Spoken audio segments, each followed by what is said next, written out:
I'm Chip Townsend, and this is the Team Chip Podcast.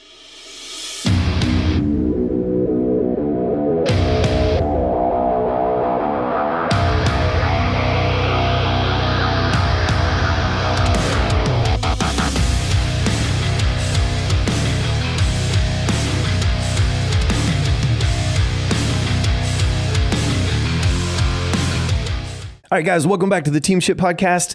It's going to be a beautiful day. We got a good show today. We're going to be talking about zero excuses, cultivating relentless discipline in your team. You know, and the more I thought about this, and I don't know, man, I love doing this because as I do these and think of it as maybe trying to share some nuggets, etc., it forces me to study and grow and learn. So I did some digging, like discipline. I think when we hear the word discipline, I think sometimes we think somebody's getting punished or in trouble. So I pull it up and I think it's like dictionary.com, the practice of training people to obey rules or a code of behavior using punishment to correct disobedience. Punishment. I don't know if I like that definition. To me, when I think discipline, I do understand that you can discipline someone, but I think of discipline as like being maybe the word is better, self-discipline, creating a relentless self-discipline in your team, but it's about discipline. So I found another definition that I really like, and I wanted to share this one. Discipline at its core is about training, teaching, and guiding, not just about punishment or control. It's about developing self-control and the ability to consistently follow rules, principles, or guidelines, even when it's challenging. I like that. I like that a lot. So zero excuses. Stop making excuses, man. Excuses are everywhere and they're easy. They're scapegoats. They're the way out the back door. And let's cultivate relentless discipline. And so, whenever we think in terms of discipline, and again, maybe it's better if I say self-discipline, it starts with leadership. You yourself as the leader. And so I don't want to get too segued, but sometimes when I ask people I ask a room of people, who's a leader? Generally, a lot of people raise their hands, but a lot won't. And I ask questions like, let's just think in terms of a room full of kids. A lot of times with kids, who's a leader in the room? Some of the kids that no one kind of understand and want to be a leader, they're raising their hands. Some kind of understand the concept of leadership, they raise their hand. And a lot of the kids won't raise their hand. So I'll ask them things like this. Do you have a younger sibling? Do you, and if you don't, and a lot of times they raise their hand. If you don't, do you have a younger cousin that hangs out or other neighbor kids that come into your yard, things like that? And most of the time by then, I've got all the hands kind of coming up. Yes, we do. Then you're a leader just by default because somebody littler is literally and figuratively looking up to you and what you do and how you act and the things you do. So cultivating discipline, self-discipline starts with the leader, starts with leadership. So thinking in terms of the martial arts school, business, you have the business owner, you have the chief instructors, the leadership. What are people seeing and what kind of discipline do those guys have? And the other thing in thinking in terms of a martial arts school and business, martial arts is disciplined kind of by nature. It's just a disciplined thing. It's a little hierarchical. I'm not super wild about the hierarchy sometimes because sometimes people, I am a this belt or this level, and all of a sudden they think they're a leader based on their position. We understand that position, authority, versus influence, position is nothing. If you don't have the relations and influence to put in there, you don't have the skill set, you don't have, you're not acting in the right way. So, but martial arts should be disciplined at its core already because the way it's structured. And I'll kind of caveat that by saying, when we're truly teaching world-class martial arts, at its core, we're teaching someone how to fight, how to defend themselves, right? Like, what would I do? And so therefore, some of the technique that we teach could be very dangerous. So therefore, there has to be a lot of self-discipline in that structure, right? Already. So it's almost counterintuitive to me to think that there could be a martial arts business that didn't already have a lot of discipline built into it. But again, it only makes sense in a martial art business to me that there's already discipline in the structure or structures that support discipline in some way, form, or fashion. But if there's not, we need to probably be working on that and thinking about that. And again, kind of the other piece of this is eliminating excuses, and discipline can help us to do that. Discipline is what sets us apart, and it should be our baseline, not the exception in any kind of business or any kind of martial art. And we want to create a culture, where discipline is expected and celebrated. We want to make discipline a habit that's so strong that excuses, just don't fit. And so kind of the idea is that discipline flourishes where there's clear leadership, clear structure, clear expectations, consistent systems, and a shared vision, driving the team forward. And I know that's a lot, it's a mouthful, but it's important that we have these things in place to create a culture of discipline. So we want to create structures and systems in our business, again, that support discipline and encourage discipline.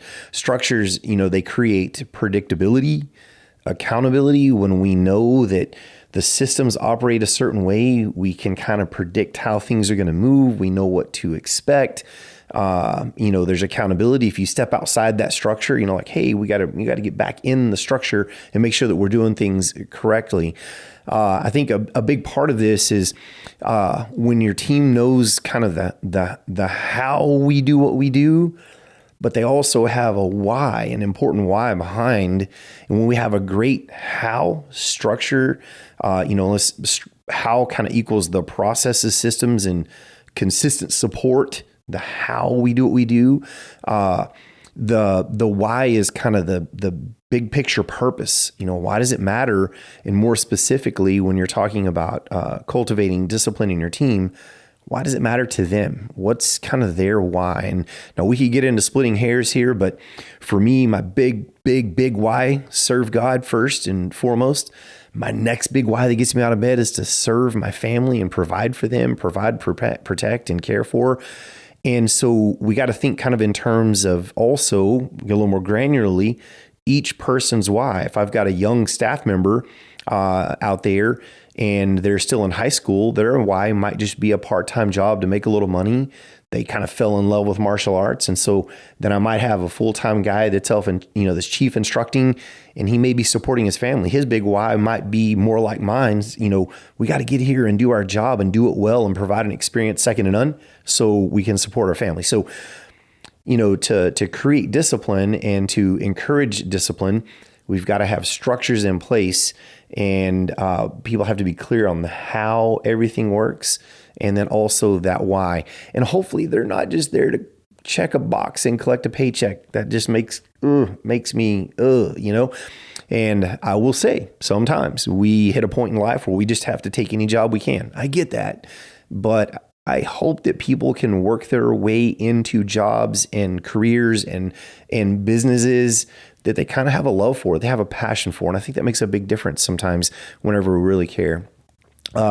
Another thing with these structures and systems, timeless truths can be a good foundation for kind of building and testing those systems. And what I mean by that is when we put our systems in place, smile and greet them, within, 30 seconds of coming in the door or less. If you're within 3 feet of them, say hello to them. Make sure when they come in the front door, this is kind of a little example of, system. When they come in the door, we take them straight over to reception, make sure that they've, filled out their student agreement for the class that they're going to try if they're a new student coming in, so there are systems in place. But then sometimes when we step back, we got to kind of look at our systems and go, okay, what are the timeless kind of values and principles that these should follow? And for us, I know I've talked about it, but we use the TeamShip acronym to kind of filter things through. Are we being teachable in the way that we do this? Are we showing excellence?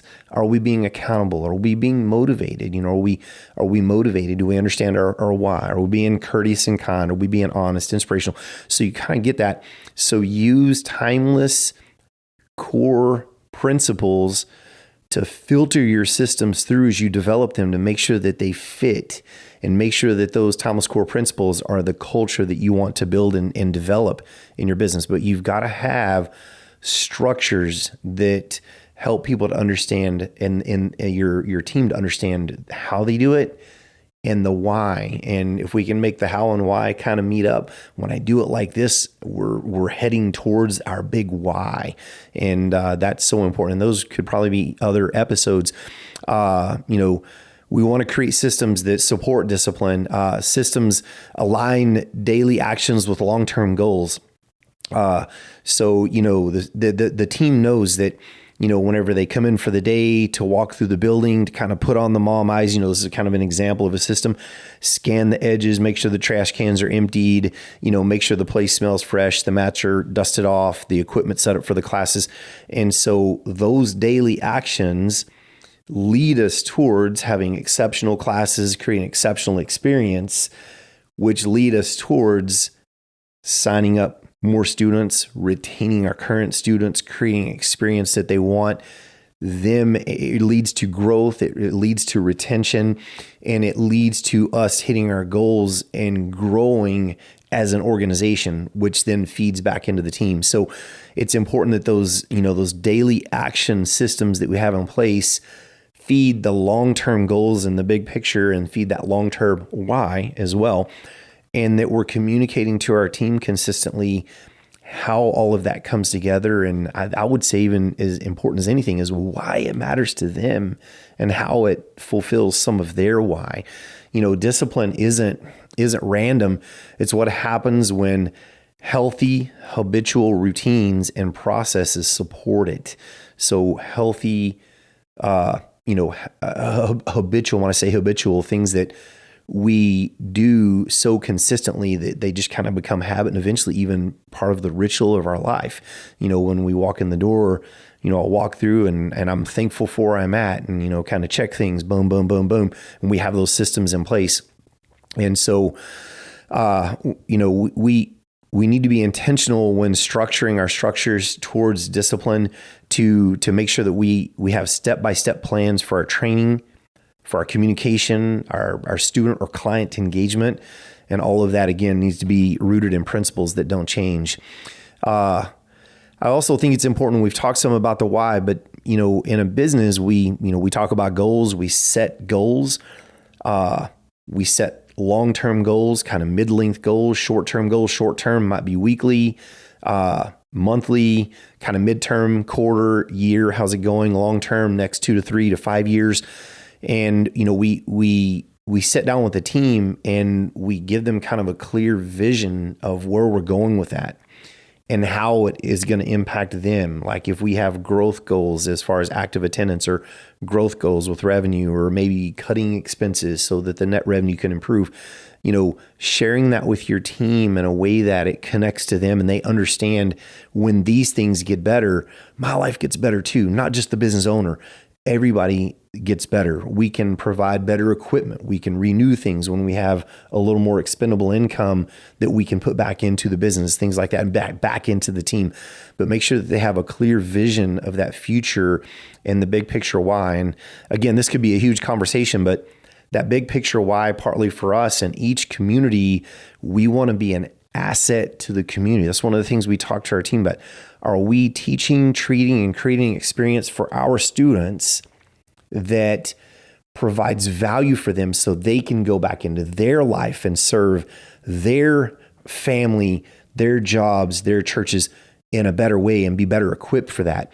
Man, when you tie all that together and they can kind of see we're really making a difference in people's lives, it can become very, very powerful and easier to be disciplined to coming back and doing it again right every time when we see that I hate to use the word winning, but winning. We're going the right direction here. People, we're talking about showing them that connection between, where we are today and where we're headed and how it impacts them and our community and allows us to be an asset in the community. People work harder when they can see a clear vision and they kind of know why that vision matters. And, there's power just in connecting those daily disciplines to the bigger goals and making sure that people understand, and help in the martial arts school. I think it's powerful that we help people to understand that the discipline on the mat that they're exercising and being held accountable to is shaping a powerful character of discipline that'll carry off the mat and into their life. And, that is to me is huge. It's so important that we help them to better themselves. And I don't want this to sound like I'm speaking kind of from a condescending. I'm not. I just think it's my calling in life. God called us to serve and to steward our resources and the people and our teams around us. And part of the way we do that is we pour into their lives. And I'm going to go kind of back to the beginning, when they see leadership be disciplined and show up on time, show up early. When I walk through the building all the time, I pick up the goldfish that the little dragon dropped out of his uniform whenever he was doing class, and the chips that got crunched up because the little sibling was over here having a snack on the bench at the side. I do that stuff all the time. I want my team, number one, because it matters and we need the place to be clean, but also I'm happy for my team and the clientele to see me. I'm not above, scrubbing the toilet, doing whatever I have to do, and being a disciplined person and taking care of what we have. And so, encouraging our people, the discipline that they develop on the mat and in our business will carry over into everything else that they do if they will do it long enough to understand it, see how it helps them to win, and then carry it out into the real world. So just kind of a little recap here. Structure is huge. Systems are huge. Make sure that, the structure and systems that you're developing encourage a discipline, but also discipline encourages the structure systems to work well, because when we're disciplined about doing them, they work well. And vision, make sure that we're putting a vision in front of the team that they can connect to and they can understand, and, almost feel like, I missed it, even on their own. Like, I didn't do quite my best today. I should have been a little better, because they want to reach that big why. And that, so structure, system, and vision are pillars of relentless discipline. Discipline isn't random. It's built daily with intentional habits and actions. It's built daily with intentional habits and actions. We know we need to bypass the ho-hos and Twinkies, but sometimes we don't. And when we don't, we probably have a little buyer's remorse. Man, I regret doing that. I wish I had not eaten that Twinkie. So discipline says, I know I don't need the ho-ho and Twinkie, and I'm intentionally today not going to have it. So tomorrow I can have a win. Maybe, just not a great example, but my weight comes down a pound. All right, good. I'm on the right track. I'm winning. I'm tracking my metrics. I can see where I'm going. So discipline isn't random. It's built on daily intentional habits and actions. And when discipline is the default kind of structure in your business, or your structures are very disciplined, the whole team rises. Everybody rises. Okay. So discipline is just such an important part of what we do in anything, in any business. So here's some things to think about. Evaluate your current systems. Are they supporting discipline or creating confusion? Make sure your systems are streamlined. And when I say easy, not everything's easy, but relatively easy to understand. And if they're not, make sure we're communicating them over and over with our team until they get it and it becomes a habit for them to do it that way and do it right and do it with discipline. Clarify the team's vision. Make sure that, everyone knows the why behind their work. Okay. And this sounds crazy, but we review goals at almost every meeting. At least a few of our key goals, we just kind of hit on where's the goal and where are we at? Where's the goal and where are we at?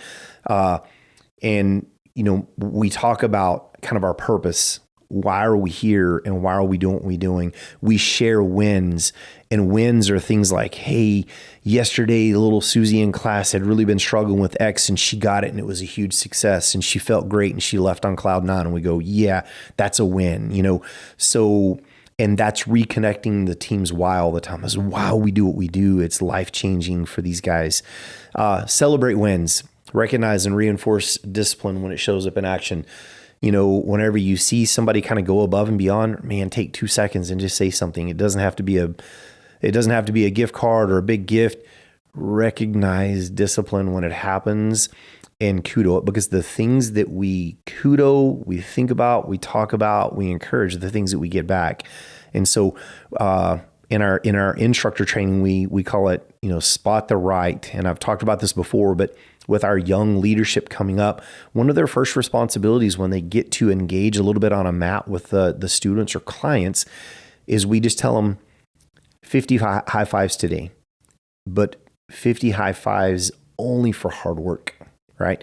And so we're trying to kind of groom their little minds to look for what's right and look for discipline and encourage it through their response. So celebrating and a high five is a celebration of sorts. Whenever one of your leaders you respect comes by and gives you a high five, you kind of feel good, like, oh.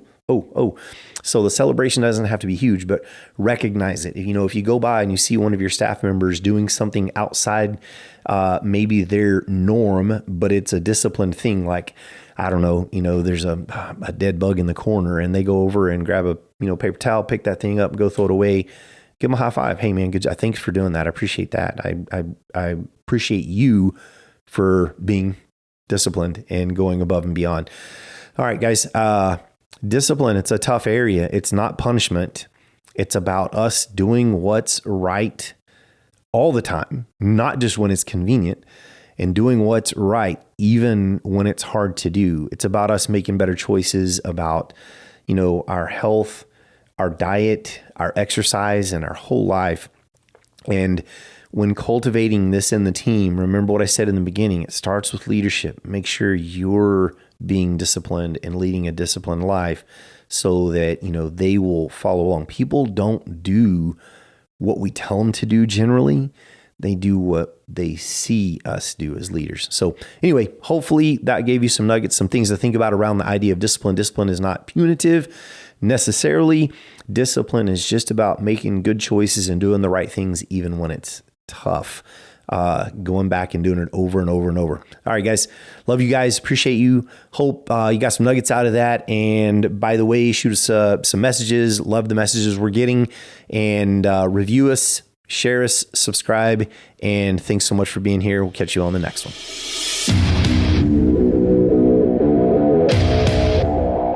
Thank you for tuning into the Team Chip Podcast. If you enjoyed today's episode, don't forget, subscribe, share, and or leave a review because we need you. We appreciate you so much. And without you, we can't make this happen. Remember, consistency is the key to success. So go out there and never be outworked.